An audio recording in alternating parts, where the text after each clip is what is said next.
Bien chicos, continuando con la clase, vamos a hablar ahora acerca de las organelas celulares y vamos a empezar hablando de la primera organela más importante de la célula eucariota, que vendría a ser el núcleo. El núcleo celular es una organela que contiene al ADN, que contiene el material genético con toda nuestra información biológica. Adicionalmente, el núcleo se encarga de controlar el funcionamiento de la célula. Es importante el núcleo entonces. ¿Qué más? Tenemos a las mitocondrias. Las mitocondrias son organelas con doble membrana que se encargan de realizar la síntesis de energía. Aquí en la mitocondria se da la respiración celular y la célula obtiene energía para poder sobrevivir. Tenemos a retículo y hablamos de retículo. Ahora hablemos aquí de las vacuolas. Las vacuolas están presentes en las células vegetales, se encargan de almacenar sustancias de reserva de desechos y la pared, o mejor dicho, la membrana de la vacuola se va a denominar tonoplasto. Tonoplasto, eso fue pregunta de examen de admisión. También tenemos a los lisosomas, que son organelas encargadas de la digestión celular. Si recuerda la diapositiva anterior, los lisosomas se originan del aparato de Golgi. Sigamos. También hay ribosomas. Recuerde, la función de los ribosomas es realizar la síntesis de proteínas. Y tenemos los centriolos, que son exclusivos de las células animales y se encarga de organizar el citoesqueleto, así como la división celular y el movimiento de la célula. Entonces tenemos ahí las principales organelas. Vamos a hablar con algo de detalle de cada una de ellas. Entonces empecemos. Los lisosomas, recuerde usted, son organelas que provienen del aparato de Golgi y cuya función principal es la digestión celular. Tienen en su interior enzimas hidrolíticas que realizan esta digestión justamente. Se originan del aparato de Golgi, ya lo habíamos mencionado, y realizan la autofagia, heterofagia y autólisis. Y los lisosomas son exclusivos de la célula animal.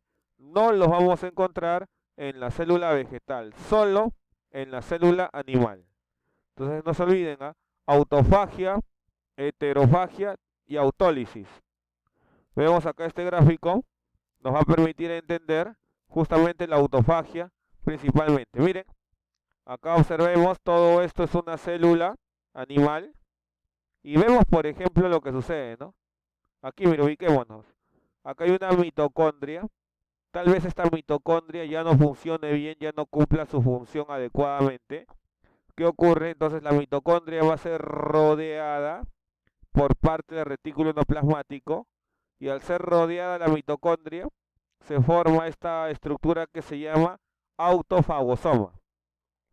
¿Qué ocurre a continuación? A continuación ocurre que los lisosomas primarios van a pegarse a esta autofagosoma. Y cuando se pegan, los lisosomas le van a inyectar sus enzimas digestivas para terminar digiriéndolo totalmente. Y de esa manera se hace la autofagia. Entonces, autofagia significa que el lisosoma degrada, digiere a una estructura propia de la célula. Autofagia. ¿Y qué será, profe, la heterofagia? Miren por acá. La heterofagia es, miren el proceso, miren. Ingresa una bacteria por endocitosis, para ser exactos, por fagocitosis.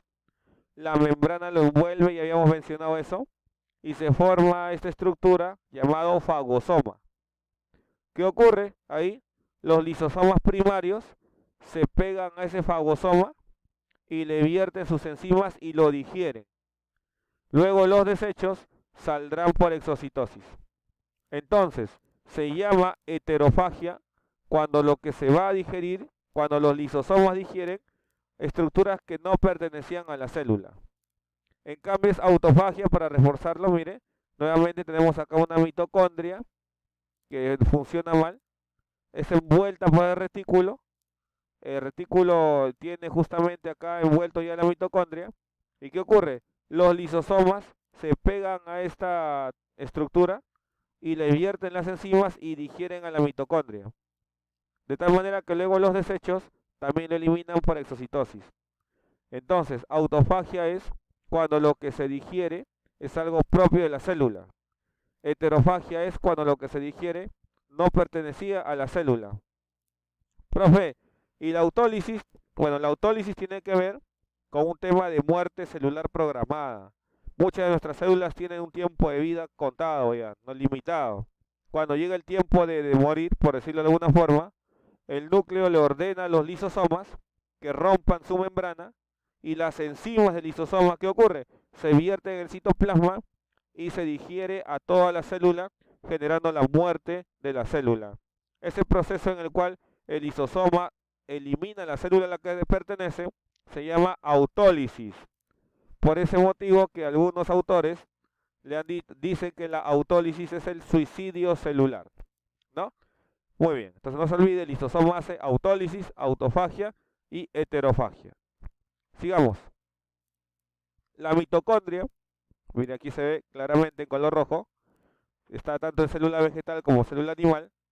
Su función es la respiración celular, síntesis de energía se da en la mitocondria, pero las mitocondrias tienen características interesantes. Por ejemplo, son consideradas organelas semiautónomas. ¿Por qué son consideradas semiautónomas? Porque tienen doble membrana. Se puede apreciar si no lo ampliamos un poquito, ¿no? Ahora vamos a ampliar un poquito. Mire, doble membrana, una membrana externa y una membrana interna. Adicionalmente tienen su propio ADN circular. Tienen su propio ADN circular.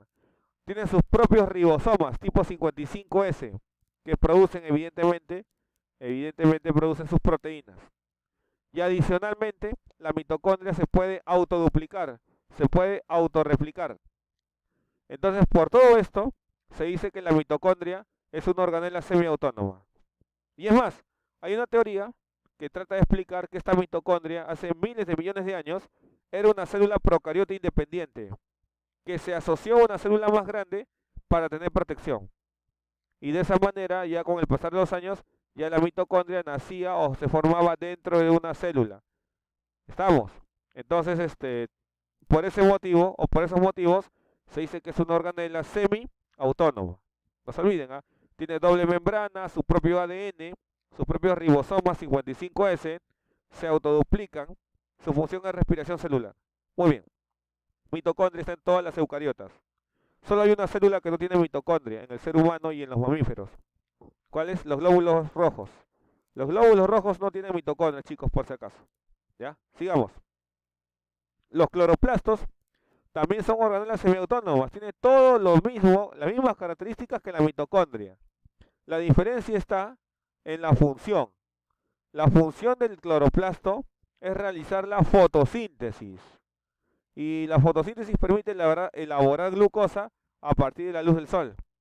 Ahora, estos cloroplastos, que tienen un pigmento verde, son exclusivos de las células vegetales. Son exclusivos de las células vegetales, por si acaso. No se encuentran en la célula animal. ¿Ya? Entonces, mitocondria y cloroplasto son organelas semiautónomas, no se olviden. ¿Por qué? Doble membrana, su propio ADN, sus propios ribosomas 55S y se autoduplican. Sigamos. La vacuola es otra organela presente exclusivamente en la célula vegetal que permite almacenar desechos, almacenar sustancias importantes. Permite aumentar la superficie de la célula. Si almacenase agua, le da pues cierta resistencia. La pared de la vacuola se denomina tonoplasto. Le vuelvo a repetir. Tonoplasto, pregunta de admisión. Y en los protozoarios que tienen vacuola, entonces se le denomina vacuola pulsátil, porque almacena agua.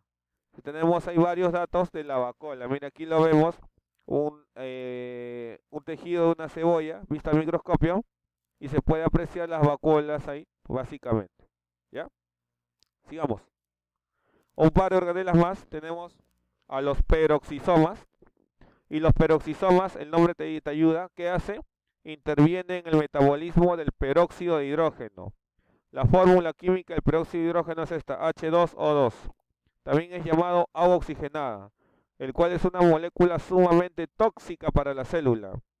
Profe, pero si es tan tóxica, ¿cómo es que la célula lo produce? Es que esto se produce por la oxidación de los ácidos grasos. Cada vez que los ácidos grasos que tenemos los volvemos energía, se libera este peróxido de hidrógeno, el cual es tóxico. Ni bien se forma el ácido o el peróxido de hidrógeno, esta organela llamada peroxisoma lo degrada hasta volverlo agua más oxígeno. De tal manera que no hay problema, pues, ¿no? Ahora, San Marcos preguntó hace un tiempo atrás la enzima que permite degradar el peróxido de hidrógeno hasta agua más oxígeno. Y la enzima se llama catalasa. Y también preguntó lo contrario, la enzima que permite la formación del peróxido de hidrógeno, peroxidasa. Ahí lo tenemos. No se olvide la catalasa. Los glioxisomas son organelas que están exclusivamente en semillas aceitosas. Semillas oleosas también se le llama. ¿Qué semilla aceitosa conoce? La semilla de girasol, la semilla, ¿qué más? De la palta, básicamente la semilla del maní. Son semillas que almacenan aceites en su interior. Ahora, las células que están en la semilla necesitan glúcidos, necesitan glucosa para poder dividirse y crecer, no aceite.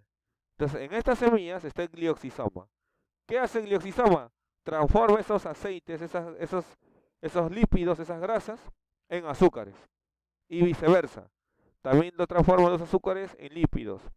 Entonces, ese ciclo en el cual el lípido, el aceite, es transformado a azúcar, se llama ciclo del glioxilato. Y ha sido pregunta de admisión. ¿Dónde ocurre? En células de semillas aceitosas. ¿En qué orden ocurre? En el glioxisoma. ¿Ah, chicos? Sigamos a ver.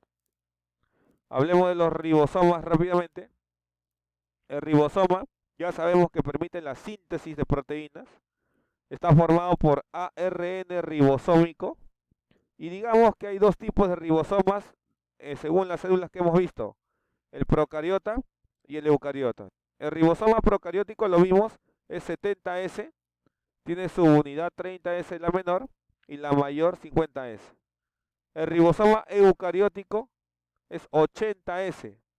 La subunidad menor es 40S y la mayor es 60S. ¿Para qué sirve? Igual, para la síntesis de proteínas. Entonces, no se olvide, procariota de ribosoma 70S, eucariótico 80S.